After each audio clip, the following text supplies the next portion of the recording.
Վարչապետ Նիկոլ Փաշինյանի գլխավորությամբ տեղի ունեցել խորհրդակցություն, որի ընթացքում քննարկվել է Երևան եւ Գյումրի համայնքներում կառավարության ներդրումային առաջնահերթությունների պլանը։ Վարչապետը նշել է, որ կառավարության ներդրումները երկու մեծ քաղաքներում պետք է լինեն ավելի հասցեական։ Ռուսաստանահայ գործարար Սամվել Կարապետյանը ճեպազրույցում խոսել է հանրահավաք անցկացնելու մասին։ Դուք մի քիչ շատ եք այդ փողոցը սիրում, ինչի եք այդքան ոգևորվում այդ փողոցով, ընտրությունների արդյունքները չընդունելը մենակ փողոցով չի, նշել է նա։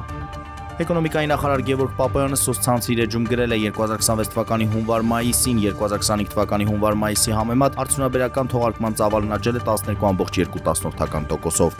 Թուրքիայի նախագահ Ռեջեփ Թայիփ Էրդողանի եւ ԱՄՆ նախագահ Դոնալդ Թրամփի առաջիկա հանդիպման առանցքային թեմաներից է լինելու Հարավային Կովկասում տիրող իրավիճակը եւ այսպես կոչված Զանգեզուրի միջանցքի բացման հեռանկարը։ Այս մասին ըստ ադրբեջանական աղբյուրների հայտնել է Թուրքիայի փոխնախարար Ջևդեթ Ելմազը։